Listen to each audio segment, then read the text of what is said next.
Introduction to food preservation की बात करते हैं जी। हम फूड को प्रिजर्व करते किस तरह से हैं उसके बारे में हम जानने की कोशिश करते हैं कि सबसे पहले हमारे पास फूड जो है वो हमारे पास किस किस फॉर्म में है। जैसे लेट्स सपोज हमारे पास ट्रीज के ऊपर फ्रूट्स हैं, ठीक है, डिफरेंट फ्रूट्स हैं। अगर हम लिखें यहाँ पर एप्पल्स हैं, इसी तरह से हमारे पास जो है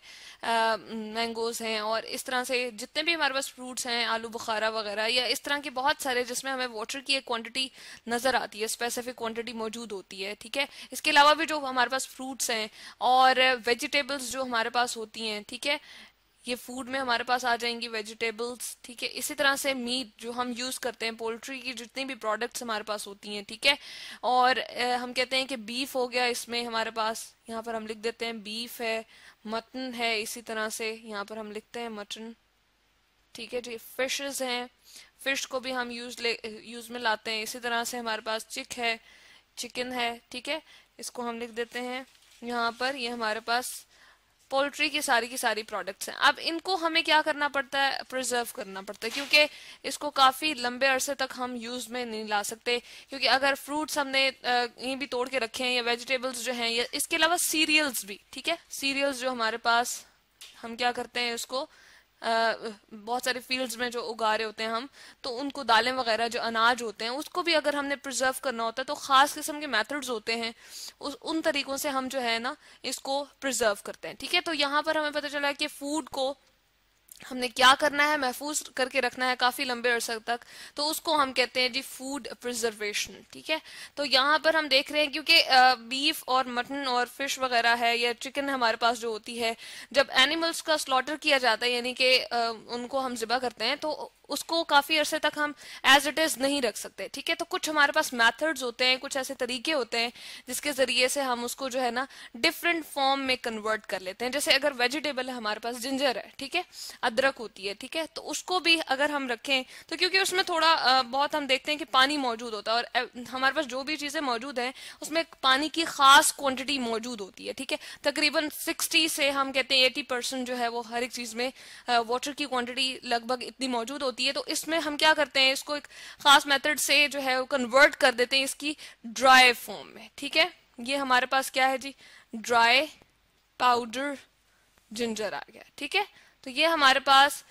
जो है वो पाउडर फॉर्म में, ड्राई पाउडर फॉर्म में हमारे पास जो है वो जिंजर यहाँ पर मौजूद है, और इसको हम यूज में लाते हैं तो बिल्कुल इसकी जो हमारे पास न्यूट्रिएंट्स होते हैं और जो इसका टेस्ट होता है वो हमारे पास तकरीबन इसके जैसा होता है। इसके अलावा अगर हम देखें जो फ्रूट्स वगैरह होते हैं, जैसे हमने आलू बुखारे की बात की, ठीक है, तो उसमें से भी हम क्या करते हैं कि वाटर को रिमूव करके उसको ड्राई फॉर्म में ले जाते हैं, ठीक है, जैसे हम ये देख रहे हैं, ठीक है। तो इसमें भी हमने क्या किया है, फूड इसको प्रिजर्व करने के लिए इसको हमने ड्राई फॉर्म में कन्वर्ट कर दिया है ताकि इसमें से वाटर सारा खत्म हो जाए, और इसका जो साइज था वो हमारे पास क्या होगा, अब श्रिंक हो गया, ठीक है, वो अब कम हो गया, ठीक है। इस तरह से ये कम वॉल्यूम घेर रहा है, ठीक है, कम जगह को घेर रहा है, और इस तरह से हमारे पास जो है इसमें प्रिजर्व होने की मतलब कि हम कह सकते हैं एबिलिटी जो है वो बढ़ गई है, यानी कि इसको काफी लंबे अरसे तक हम महफूज करके रख सकते हैं और यूज में ला सकते हैं।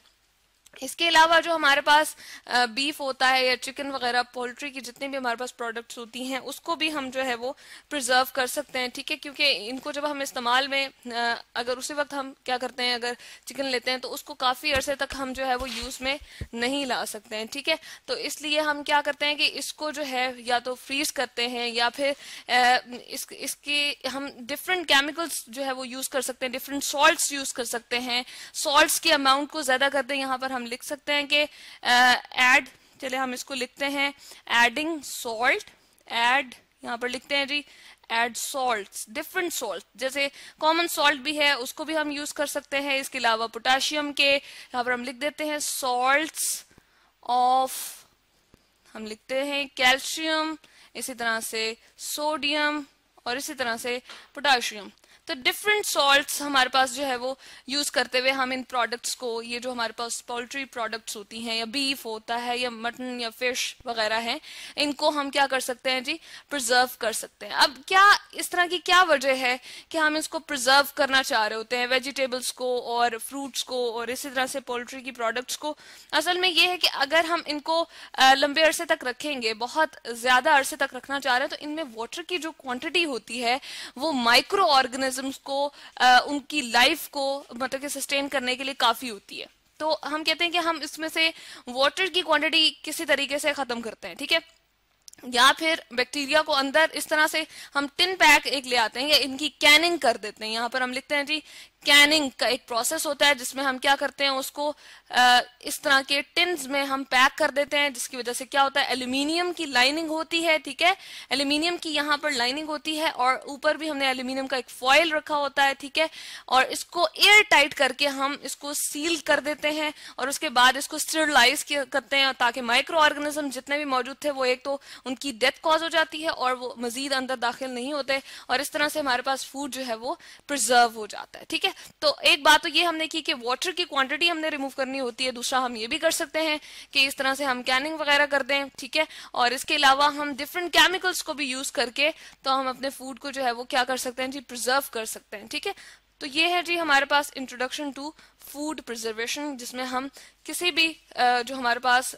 वेजिटेबल्स हैं या फ्रूट्स हैं या इसी तरह से हमारे पास जो बीफ मटन या फिश वगैरह होती है उसके ऊपर हम सॉल्ट जो है वो डिफरेंट यूज करके या शुगर की अमाउंट इंक्रीज करके या कोई केमिकल्स को यूज करते हुए, इसके अलावा हम जो है उसको उसमें से वाटर की रिमूवल करके उसको ड्राई पाउडर फॉर्म में कन्वर्ट कर सकते हैं, जैसे मिल्क वगैरह भी हमारे पास ड्राई फॉर्म में होता है, ठीक है। और इसके अलावा इस तरह की कैनिंग करके या स्पेसिफिक कोई रेस भी हम इनमें से पास करते हैं, रेडिएशन देते हैं, जैसे अल्फा बीटा गामा स्पेसिफिक किस्म की रेज होती हैं जो कि माइक्रो ऑर्गेनिज्म को, स्मॉल लिविंग बींग्स को, जो छोटे छोटे हमारे पास लिविंग थिंग्स होती हैं जो इसको डिस्ट्रॉय कर सकते हैं फूड को, उसको खत्म करने के लिए रेडिएशन देते हैं और डिफरेंट केमिकल्स को भी हम यूज करके फूड को क्या करते हैं जी महफूज कर लेते हैं और प्रिजर्व कर लेते हैं। इस तरह से इनकी शेल्फ लाइफ जो है वो इंक्रीज हो जाती है, ठीक है। शेल्फ लाइफ यानी कि सस्टेन होना, इनका एज इट इज बरकरार रहना, उसको हम कहते हैं जी शेल्फ लाइफ, और इनके न्यूट्रिएंट्स को ताकि हम एज इट इज यूटिलाइज कर सकें तो उसको हम शेल्फ लाइफ कहते हैं।